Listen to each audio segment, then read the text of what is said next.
في واحد من نوادي الدرجة التانية كان في تدريب كرة قدم شغال.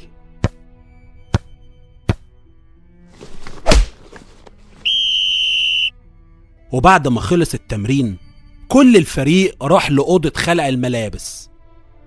وقتها مؤمن قال بصيغة تريقة مع نبيل صاحبه: والله يا نبيل بيصعب عليا تعب ناس كده في التمرين وفي الآخر برضه مكانهم على الدكة. يا عم هو انت مستكتر عليهم حتى التمرين؟ ما تسيبهم يلعبوا بدل ما يصدوا من القعدة. تصدق عندك حق، يلا كأننا بنتصدق عليهم بوقت التمرين. طول عمرك قلبك كبير وحنين يا كابتن. اعمل ايه بقى يا بلبل، دي حاجة مش بإيدي. وفضلوا هما الاتنين تريقة لحد ما هشام اتضايق. وقتها قال بعصبية: في ايه؟ هي وصلة التريقة دي مش هتقف ولا هتفضلوا كده كتير؟ وانت مالك اصلا؟ احنا نقول اللي احنا عايزينه في الوقت اللي احنا عايزينه، وانت ما عليك غير انك تسمع وبس وتقول الله كمان. وده من ايه يا سي مؤمن؟ والله هي كلمة ياسي دي لطيفة منك لانها جاية من كلمة سيدي، بس انا بحب كلمة كابتن اكتر. لا كابتن على نفسك مش عليا، وانت اصلا ما تسواش تمن جزمة تلعب فينا. اخرس يا حيوان. هو مين ده اللي حيواني يا ابن وقتها مسكوا ببعض هما الاتنين، وحاول باقي الفريق يسلكهم وما وقفوش غير لما ظهر ابراهيم، وده يبقى مدرب الفريق بتاعهم. زعق فيهم وقال: في ايه؟ هو احنا في حضانة هنا ولا ايه يا كباتن؟ والله عيب عليكم وعلى طولكم وعرضكم. وقتها كان لسه هشام هيتكلم ويقول اللي حصل وسبب الخناقة، بس ابراهيم وقفه وقال: مش عايز اسمع ولا كلمة. اللي حصل ده انا مش عايزه يحصل تاني ابدا. اظن كلامي واضح ومفهوم. عيب عليكم يا رجالة، احنا على اعتاب مباراة مهمة جدا وهتفرق للنادي. المفروض يبقى تركيزكم كله على الماتش، واي حاجة تاني ما يبقاش ليها اهمية. بكرة تكونوا هنا في ميعاد التمرين بالدقيقة، مش عايز اي تأخير. هو لازم التمرين يبقى بدري قوي كده؟ ايوه يا كابتن مؤمن، واللي عايز يحتفظ بمكانه في الفريق لازم يحافظ على مواعيد التمرين. في اي اسئلة او استفسار تاني؟ وقتها الكل ساكت ومحدش فتح بقه بكلمة. علشان كده كمل ابراهيم وقال: مادام محدش فيكو عنده اي كلام يقوله يبقى تتفضلوا علشان تلحقوا ترتاحوا. وبكرر تاني، محدش يتأخر بكرة على التمرين.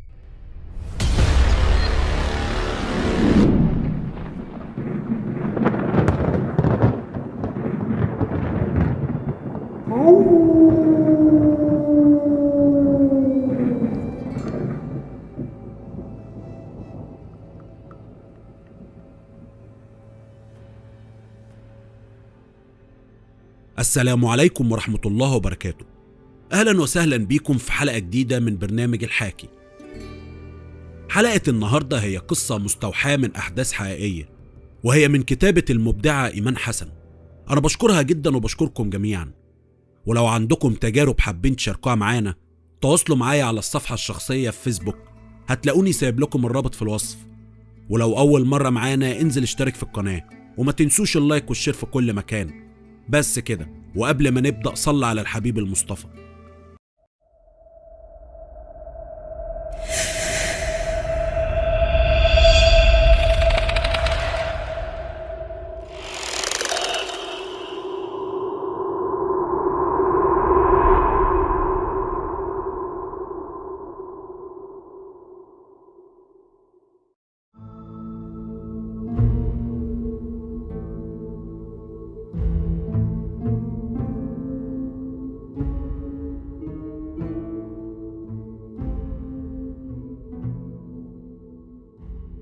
تاني يوم بقى كان في مصيبة مستنياهم كلهم.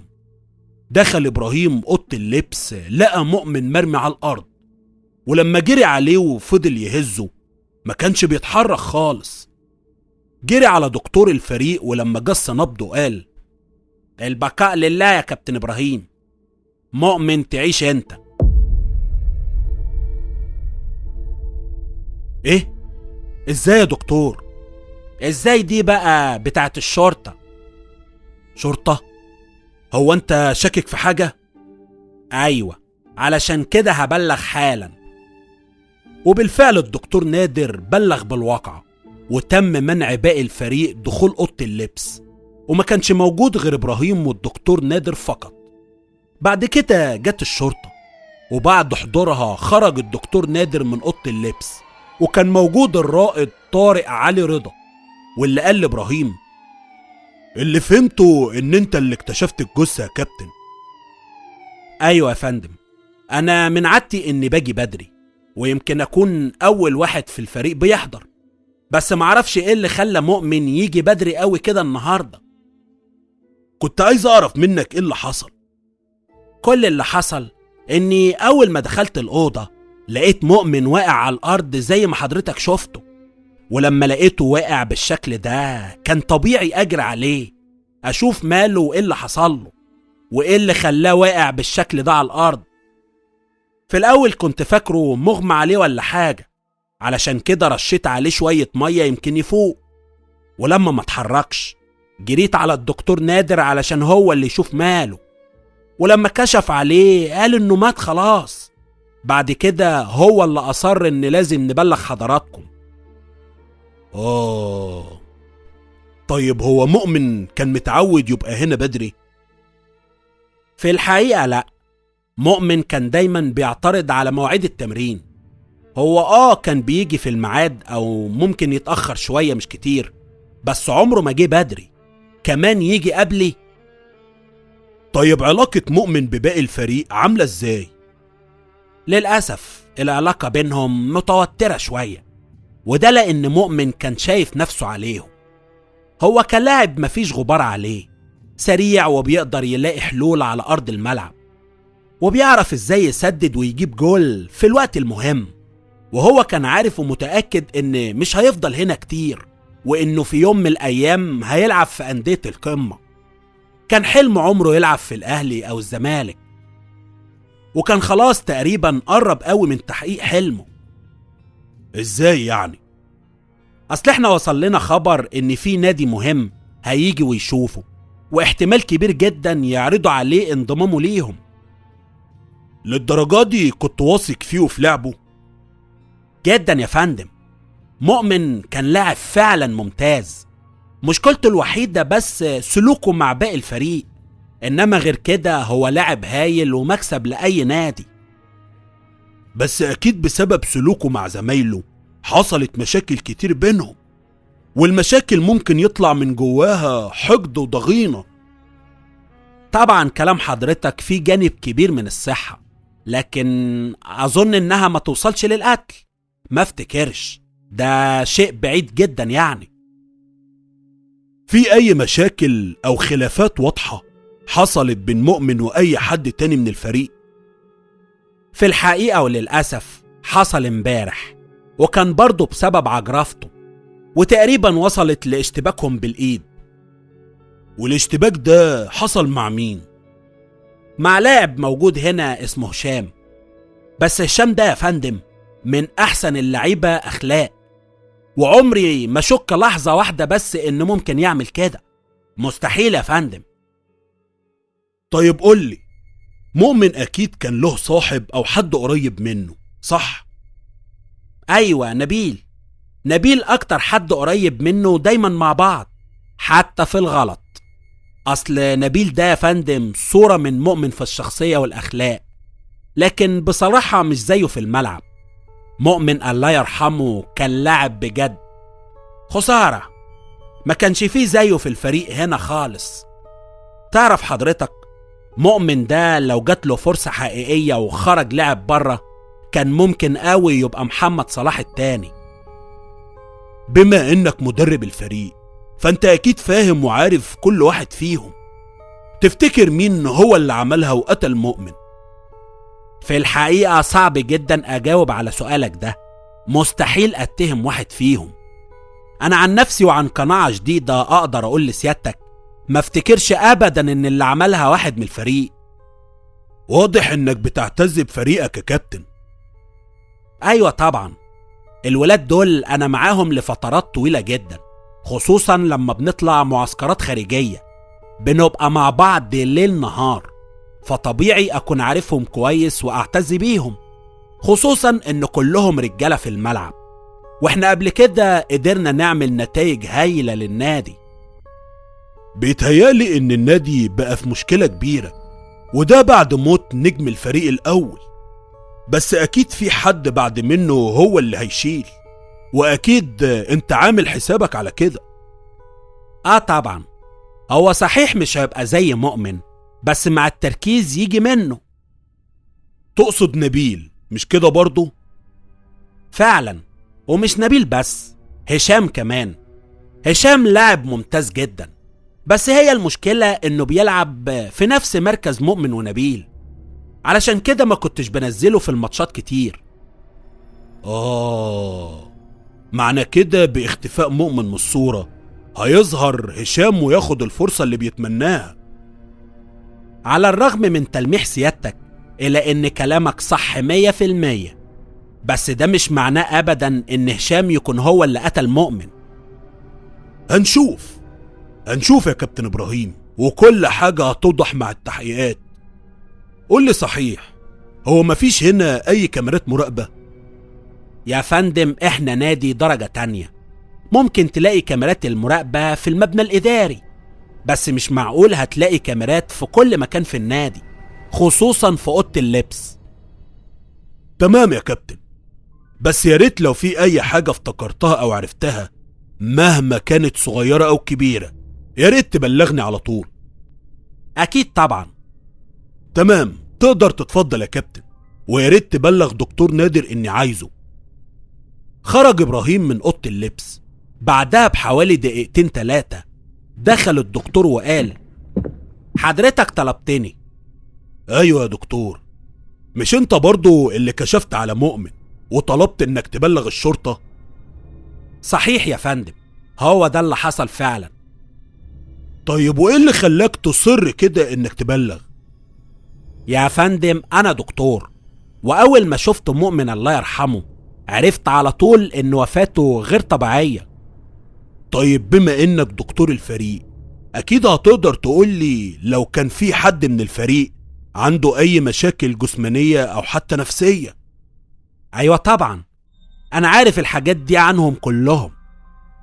حلو قوي، كنت عايز اعرف لو مؤمن او اي حد من الفريق بياخد منشطات مثلا او اي نوع من المخدرات.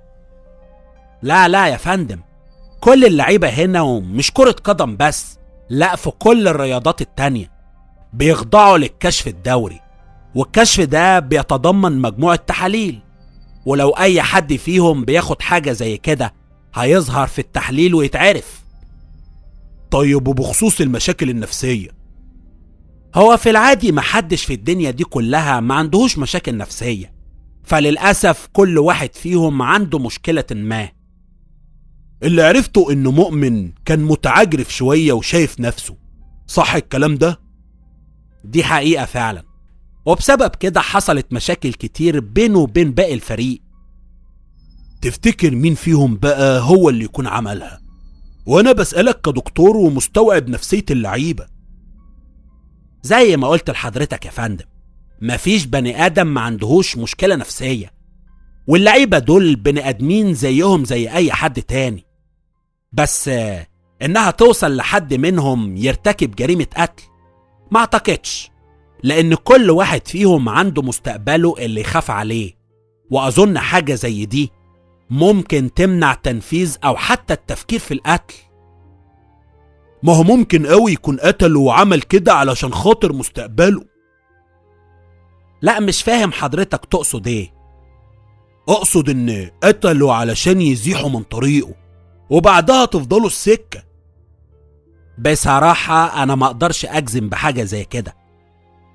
امال ايه اللي تجزم بيه يا دكتور وترجحه؟ هو حضرتك عايزني اقول حاجة معينة؟ لا ابدا، انت كده فهمتني غلط، بس على العموم لو عندك اي حاجة تفيد التحقيق يا ريت ما تبخلش عليا بيها. في اللحظة دي دخل الملازم سليم وقال: طارق باشا. تعالى يا سليم.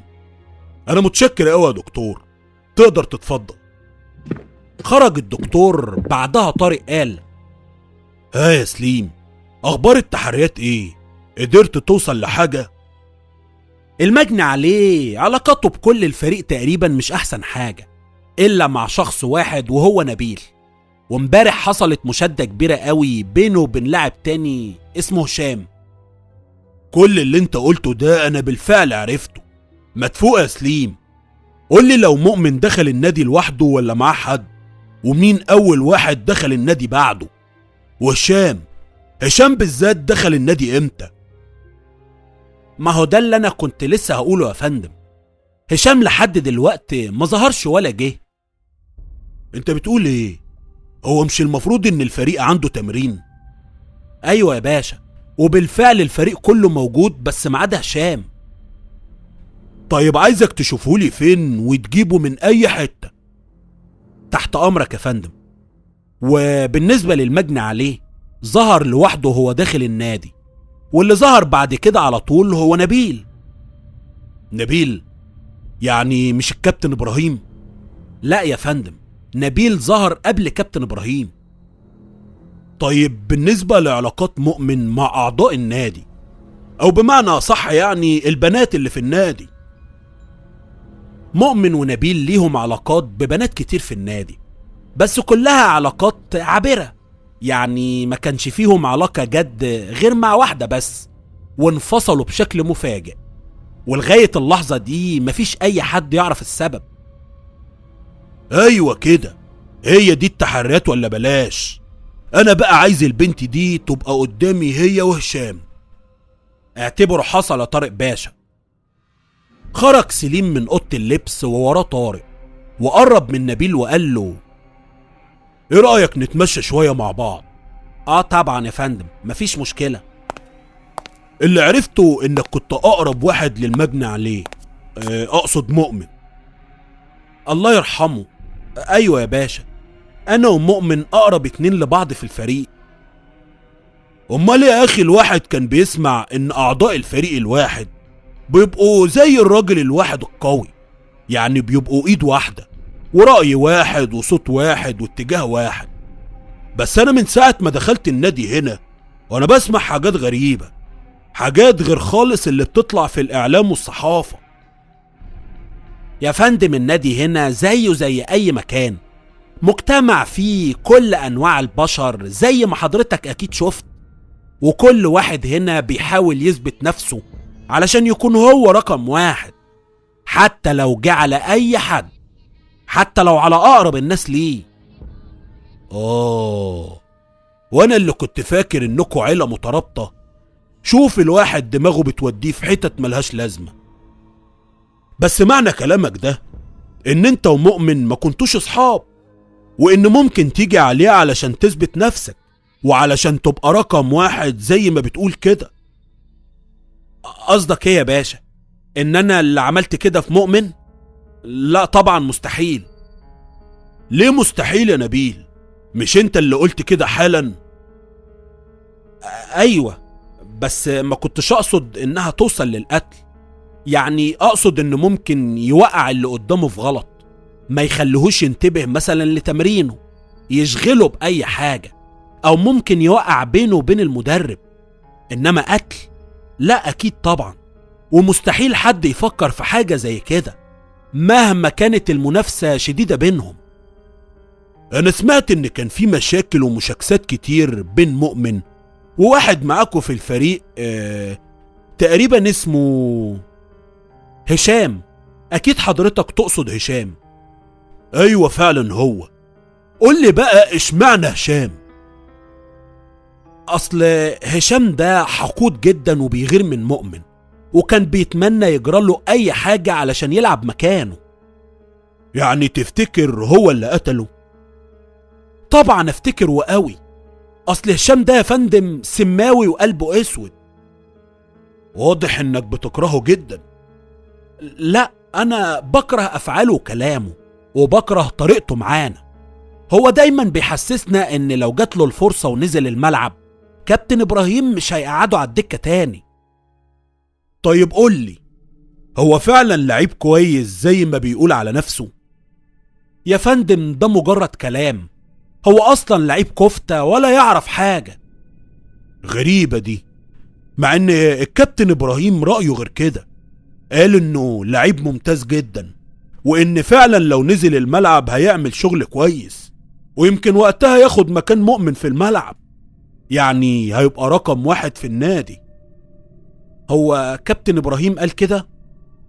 ايوه، ولو مش مصدقني ممكن تسأله. لا، وانا اسأله ليه؟ هشام ده ولا يشكل لي اي تهديد، انا برضو كابتن نبيل. طيب يا كابتن نبيل، بما انك قريب من مؤمن الله يرحمه، وصل لي ان كان مرتبط بواحدة وسابها فجأة، تعرف ايه اللي حصل بينهم؟ والله يا فندم انا كمان اتفاجئت زي الناس، ده انا حتى لما حاولت اعرف منه اي حاجة رفض تماما يتكلم معايا عن الموضوع. تفتكر ليه هو عمل كده؟ عمل ايه يا فندم؟ انه سابها ولا انه مرضيش يتكلم عن الحكاية؟ والله لو عرفت اجابة السؤالين يبقى كتر خيرك وتمام قوي. للأسف انا معرفش اي اجابة على ولا سؤال منهم، لان ببساطة هو ما قالش حاجة لأي حد. دي حتى البنت اللي كان مرتبط بيها فضلت فترة طويلة جدا ما بتجيش النادي، لحد ما ظهرت مرة واحدة تقريبا الاسبوع اللي فات، وبقت بتيجي كل يوم تقريبا. طيب ومن وقت ما رجعت وظهرت تاني شافت مؤمن واتكلمت معاه؟ ايوه، في مرة ظهرت قدامنا واحنا خارجين من النادي وطلبت منه يقعدوا وتتكلم معاه، بس هو اعتذر وتهرب منها. في حاجة يا نبيل محيرني قوي، وكنت محتاج انك تفسرها لي. انت اول واحد دخلت النادي بعد مؤمن النهاردة، كأنكم كنتوا جايين مع بعض، ازاي بقى وكابتن ابراهيم هو اللي اكتشف الجثة مش انت؟ اصل انا لما جيت النادي ما رحتش ملعب كرة القدم، ولا طبعا رحت ناحية اوضة اللبس. امال رحت فين؟ هو مش المفروض انك عندك تدريب، وانك من الطبيعي لما تيجي النادي تروح على طول على المكان اللي بتتمرنوا فيه؟ ايه بقى اللي ما خلاكش تروح ولا الملعب ولا اوضة اللبس؟ علشان كنت متفق مع حد كده ان اتكلم معاه. ويا ترى مين الحد اللي كنت هتتكلم معاه ده؟ كارما. ايوه، مين كارما؟ واحدة انت مرتبط بيها؟ لا خالص، كارما دي تبقى هي البنت اللي كانت على علاقة بمؤمن. طب وانت كنت على ميعاد معاها ليه؟ يا فندم هي اللي طلبت تقابلني. ويا ترى كانت عايزة منك ايه يا نبيل؟ في الحقيقة احنا ملحقناش نتكلم اساسا، لان خبر موت مؤمن ملا النادي، وكان طبيعي اسيبها واشوف اللي حصل. يعني انت ما تعرفش كانت عايزاك في ايه؟ زي ما قلت لحضرتك، هي اصلا ملحقتش تتكلم وتقول عايزة ايه.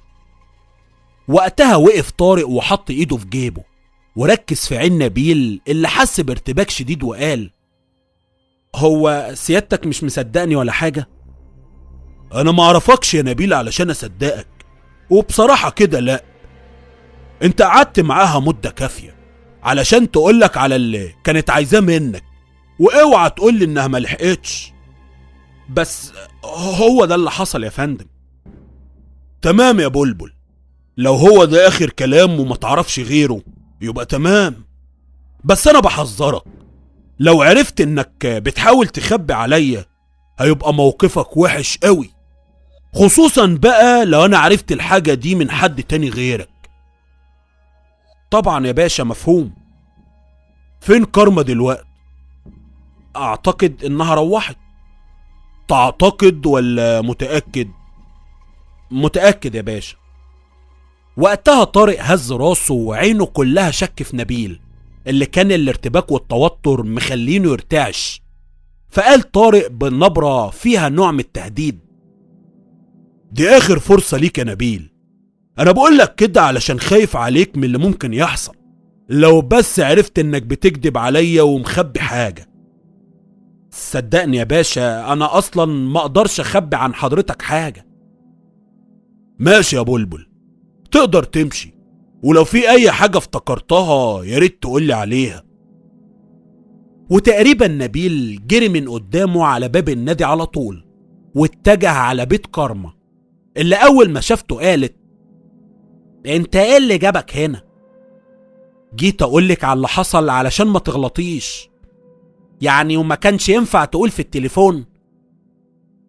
اقول ايه اللي موجودين في البيت دلوقتي؟ يا ستي مش هتغلبي، ابقوا قولي اي حاجة مش هتفرق. المهم دلوقتي الضابط كان بيحقق معايا في قضية قتل مؤمن، وعرف اني كنت معاكي وقت ما اتقتل، وانك انت اللي كنت عايزاني. لكن بعد اللي حصل لمؤمن انت معرفتيش تقوليلي على اي حاجة. هو انت غبي يا نبيل؟ هو معقول اقول للضابط كنت عايزاك في ايه؟ وبعدين ما كانش المفروض تيجي هنا خالص يا بني ادم. اهو اللي حصل بقى. المهم ان كلامنا يبقى واحد علشان محدش يشك في حاجة. ماشي يا نبيل، مش قلت اللي عندك خلاص؟ اتفضل بقى من غير مطرود. انا ماشي، بس اوعي تتلخبطي او ترتبكي قدام الضابط، لانه اكيد هيقعد معاكي ويسألك، ومش عايزك تخافي منه علشان هو عليه حتة بصة اعوذ بالله منها. خلاص بقى، اتفضل قبل ما نلاقيه فوق دماغنا. وبالفعل اللي كانوا خايفين منه حصل. وهم واقفين على باب الشقة، طارق كان طالع على السلم، وطبعا اتفاجئوا بوجوده في وشهم. وقتها طارق ابتسم وقال: انا كنت متأكد اني هلاقيك هنا يا بلبل. هو حضرتك مين؟ ما تقول لها انا مين. ده خلاص انا عرفت حضرتك مين. حضرتك الضابط الرائد طارق علي رضا، اللي ماسك قضية اللاعب مؤمن عطله اللي اتقتل النهاردة الصبح. وانا ايه دخلي في قتل مؤمن؟ مش معقول هنتكلم واحنا على الباب كده. ايه مفيش؟ اتفضل. اصل بصراحة مفيش حد في البيت غيري، وطبعا مش هينفع تدخل. امال بلبل دخل ازاي؟ على العموم ما تشغليش بالك بالرد. مادام مش هينفع ادخل، يبقى مفيش قدامي غير ان ابعتلك استدعاء رسمي وعلى يد محضر، وانت تمضي بالاستلام وتشرفيني في مكتبي المتواضع. لا وعلى ايه كل ده؟ اتفضل. طيب كده يبقى وجودي ملهوش لازمة، هستأذن انا. على فين يا بلبل؟ وبعدين مين اللي قال ان وجودك ملهوش لازمة؟ خليك على الاقل علشان الانسة كارما تبقى مطمنة بوجودك. لا يا فندم، انا مش محتاجة حد علشان يطمني. بس انا قلت ان وجوده مهم. ادخل يا نبيل. امرك يا باشا. قال نبيل كلامه ده وهو بيترعش ومشي وراهم. وبعد ما قعدوا قالت كارما: حضرتك ممكن تقولي انا ايه علاقتي بقتل مؤمن؟ علاقتك السابقة بيه. هو مش انتي وهو كنتوا على علاقة ببعض؟ طيب ما حضرتك قلتها، علاقتي السابقة وكنتوا، يعني دي حاجة قديمة وانتهت خلاص، وانا حاليا ماليش دعوة بيه لا من قريب ولا من بعيد. انت اختفيتي من النادي مدة بعد ما انهيتي علاقتك بيه، بس اول ما ظهرتي تاني طلبت منه تتكلموا مع بعض، وللأسف هو برضه رفض وسابك. هنا بصت كارما لنبيل بغضب، وهو بص في الارض وقالت: طب ما عادي برضه، ده مش معناه ان انا اللي قتلته. لا طبعا تف من بقك، هو حد جاب سيرة انك تقتلي؟ بس انا عايز اعرف سبب انفصالكوا ايه. اظن دي حاجة خاصة وما ينفعش اقولها. لما يكون في تحقيق في جريمة قتل ما ينفعش تمتنعي عن اجابة اي سؤال يتوجه ليكي، ومفيش حاجة اسمها خاصة. ولو كان على نبيل افتكر انه عارف كل حاجة، مش كده برضه يا بلبل؟ مش كل حاجة برضه يا باشا، في حاجات كتير فعلا انا معرفهاش، زي السبب الحقيقي اللي خلاهم ينفصلوا، وتغيير مؤمن من ناحيتها، حتى هي مرضتش تقولي على اي حاجة. حلو قوي. اظن بقى ان جه الوقت المناسب علشان تقولي السبب الحقيقي لانفصالكم، هو انتوا ليه مكبرين حكاية انفصالنا؟ عادي يعني، واحد وواحدة مرتاحوش مع بعض، كل واحد شاف عيوب في التاني مش هيقدر يتحملها، وكان الحل انهم ينفصلوا. طيب ومدام الحكاية كده، ليه كنت عايزة تقابلي مؤمن وتتكلمي معاه؟ برضه عادي. لما بعدت عن مؤمن حسيت اني لسه بحبه، فقلت نرجع لبعض وندي لنفسنا فرصة تانية، مش اكتر ولا اقل. واظن كده انا قلت كل حاجة. لا لسه. كنت عايزة نبيل في ايه؟ انا لما لقيت مؤمن مش عايز يسمعني، طلبت من نبيل اقابله علشان عايزاه يتوسط بينا ونرجع لبعض. اظن كده مهمتي خلصت ومفيش حاجة تانية اساعد حضرتك بيها. هو المفروض ان اصدق الكلام اللي انت قلتيه ده، صح؟ طيب وانا هكدب ليه؟ علشان عايزة تبعدي الشبهة عنك مثلا؟ شبهة ايه اللي انا هبعدها عني؟ هو انا اللي قتلت مؤمن؟ ليه لا؟ وليه لانه مش عايز يرجع لك تاني. يا سلام، وهو انا هقدر اقتل واحد زي مؤمن ازاي؟ واحد طول بعرضه ورياضي، وواحدة زيه في جسمي، هتقدر عليه وتموته مخنوق كمان؟ اظن ان دي اكتر حاجة تضحك فعلا. مش يمكن اتفقتي مع واحد تاني هو اللي يعملها؟ مش يمكن يكون الواحد ده مثلا يعني نبيل؟ ايه؟ نبيل مين يا باشا؟ انا لا يمكن اعمل كده ابدا. ليه يا نبيل؟ علشان صاحبك مثلا؟ انت نفسك قلت ممكن تيجي على اقرب حد ليك علشان المصلحة، وهو بالمرة تزيحه من قدامك وتبقى رقم واحد في النادي. لا لا لا لا لا، انا ما عملتش حاجة. هي صحيح طلبت مني اعمل كده، بس والله العظيم انا رفضت. انت بتقول ايه يا غبي؟ امال عايزاني اسكت وفي الاخر البسها؟ لا يا ست كارما، مش نبيل السيوفي اللي اسمه يتبهدل كده. اسمي لما يتكتب في الصحف ولا على مواقع السوشيال ميديا يتكتب علشان موهبتي في الملعب وبس. طبعا كل الحوار ده كان بين التلاتة بسرعة وعصبية وتوتر واضح جدا. علشان كده نبيل انهار وخاف على نفسه تحت ضغط أسئلة طارق، بس رتم الأسئلة والكلام هدي شوية، علشان كده طارق قال بهدوء: أظن بقى نهدى كده شوية ونبتدي نحكي اللي حصل بالتفصيل. بص يا فندم، أنا مستعد أقول كل حاجة ما عدا سبب انفصالي أنا وهو. اتفضلي يا كارما، أنا سامع كل كلمة هتقوليها. طيب ممكن لو سمحت نأجل كلام دلوقتي، وأنا بكرة الصبح هكون قدام حضرتك في المكتب، بس دلوقتي مش هينفع علشان ماما وبابا زمانهم راجعين من بره وأظن حضرتك مرضكش تحطني في موقف يسبب لي مشاكل. موافق، هستناكي في مكتبي الصبح، بس يا ريت ما تتأخريش علشان أنا ما بحبش الانتظار. وانت بقى يا كابتن نبيل اتفضل قدامي. وقتها بلع نبيل ريقه بالعافية ومشي ورا طارق من غير ولا كلمة. ولما نزلوا الشارع طلب طارق من نبيل يركب معاه العربية، بس نبيل قال له: أنا معايا عربيتي يا باشا. ما أنا عارف يا نبيل، اركب يلا علشان نكمل كلامنا في العربية. أيوة، طب وعربيتي هعمل فيها إيه؟ يا راجل ابقى ارجع لها بتاكسي. يلا يا نبيل، هو أنا هتحايل عليك ولا إيه؟ طارق قال جملته الأخيرة دي وهو متعصب، علشان كده نبيل ركب. بعدها طارق قال له: قول لي بقى اللي حصل بينك وبين كارما. مفيش أي حاجة يا فندم، أنا وأنا داخل النادي لقيتها واقفة قصادي قبل ما أدخل، وطلبت مني تتكلم معايا ضروري، وأنا كنت كل ما أحاول أخلص منها بتثبتني معرفش إزاي. فضلت تفرض نفسها عليا لحد ما وافقت أسمعها. وبعدين إيه اللي حصل؟ اتفاجئت إنها عايزاني أقتل مؤمن.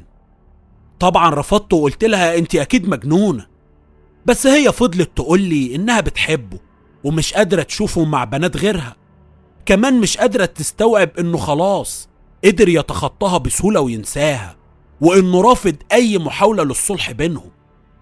وإنت كنت مقتنع بالسبب اللي قالته؟ أيوة يا باشا، في ناس بتحب لدرجة الجنون، لدرجة القتل كمان، زي كارما كده. فكرة انه مادام مش هيبقى ليا ما يبقاش لغيري، الفكرة دي بتبقى هي المسيطرة على العقل، ومفيش قدام الشخص ده غير القتل. ويا ترى وعدتك بايه لو وافقت ونفذت طلبها؟ هتخليني امضي لنادي كبير في الدرجة الاولى. وطبعا الحكاية دي زغللت عينيك.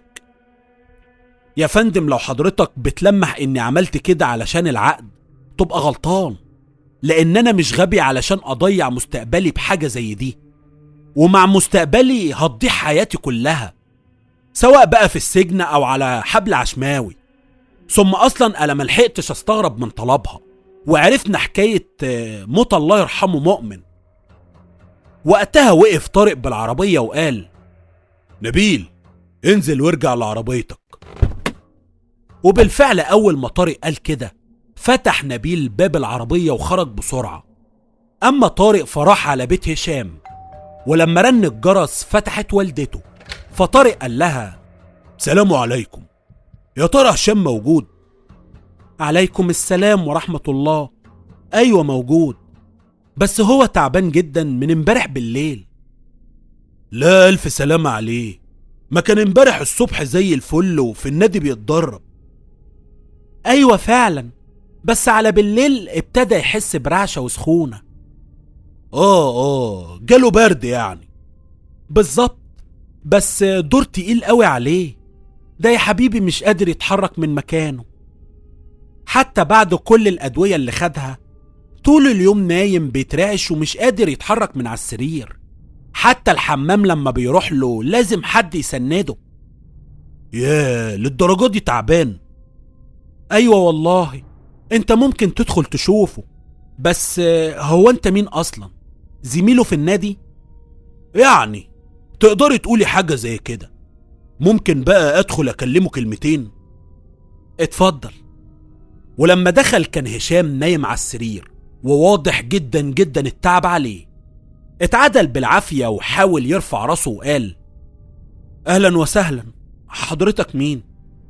انا الرائد طارق، وبحقق في جريمة قتل مؤمن زميلك في النادي. ايوه، للأسف عرفت بالمصيبة.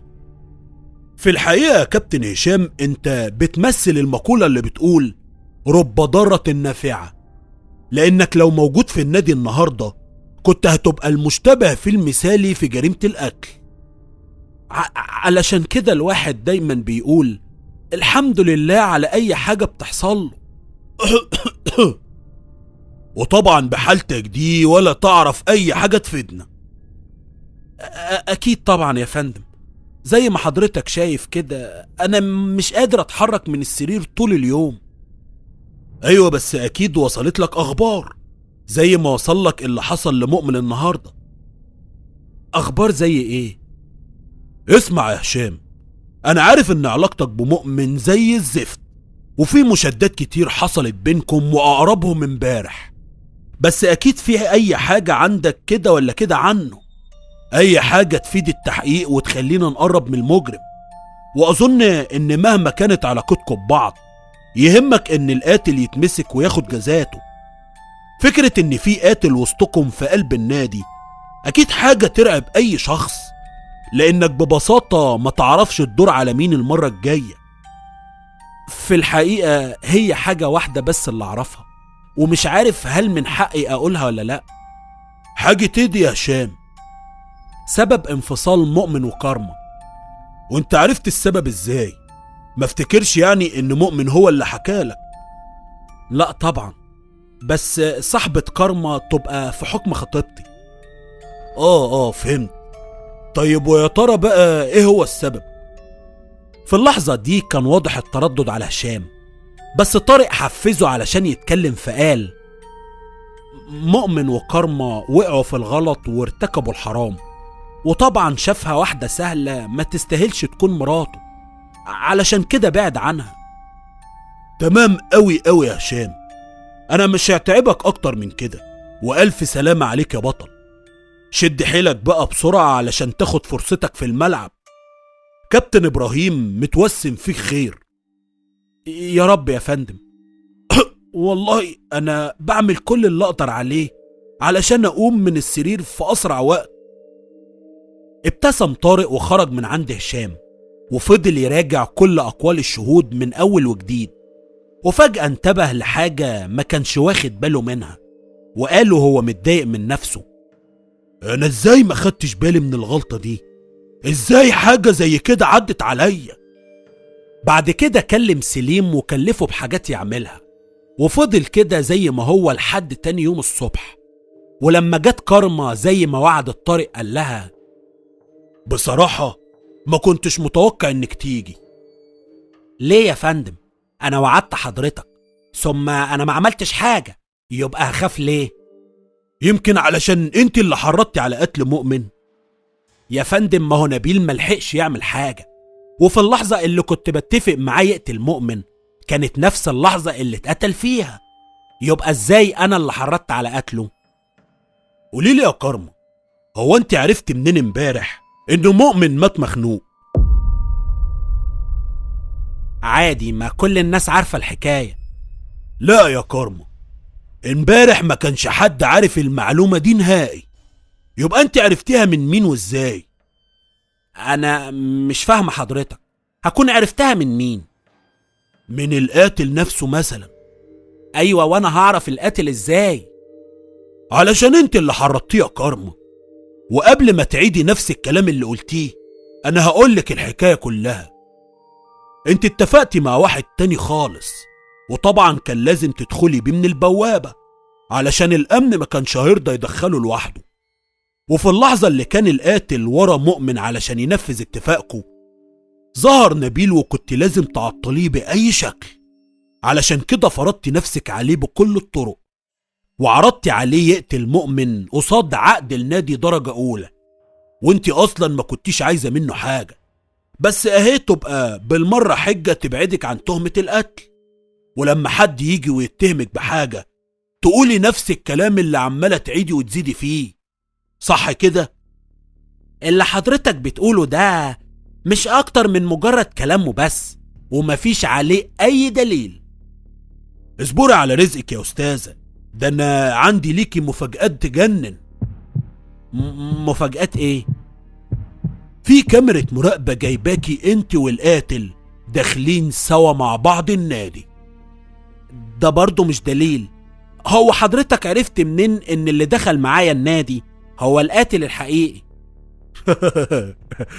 زي برضه ما عرفت السبب الحقيقي اللي خلاكي عايزة تقتليه. تقصد ايه حضرتك؟ اقصد اللي حصل بينكم قبل كده، وبسببه مؤمن شاف انك ما تنفعيش تبقي مراته وام عياله. في اللحظة دي بدأت كارما تتعصب، واعصابها فلتت منها وقالت له: انا اللي رفضت اتجوز واحد اناني وحيوان زيه. ومادام هو كده سبتله نفسك ليه؟ علشان كنت مغفلة، كنت معمية بحبه. مهما كان يا أستاذة برضه ما كانش ينفع، وإذا كنت انت نفسك هنتي على نفسك مش هتهوني عليه. انت رخصتي من نفسك معاه، وكان طبيعي ما تسويش حاجة في نظره بعد اللي حصل، علشان كده رفض وجودك في حياته. وقتها انهارت أكتر، وكل اللي فات عدى قدام عينيها، وقالت وهي بتبكي: علشان كده كان لازم يموت، لأنه هو السبب في كل اللي حصل لي. فضل يقرب مني ويفهمني إنه بيحبني وما يقدرش يستغنى عني، ولما تصورت اللحظة إنه راجل حقيقي طلع حيوان وندل. لا يا كارما، انت اللي غلطانة. مهما حاول هو أو حتى غيره، ما كانش المفروض تضعفي وترخصي نفسك معاه. وللأسف انتوا الاتنين غلطانين، ومصيرك هيبقى زي مصيره، سواء في الدنيا أو في الآخرة.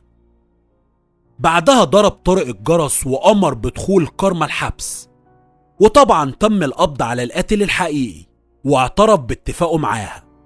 بعد كده اتعرضوا على النيابة ومن بعدها للمحكمة، والحمد لله خدوا جزائهم.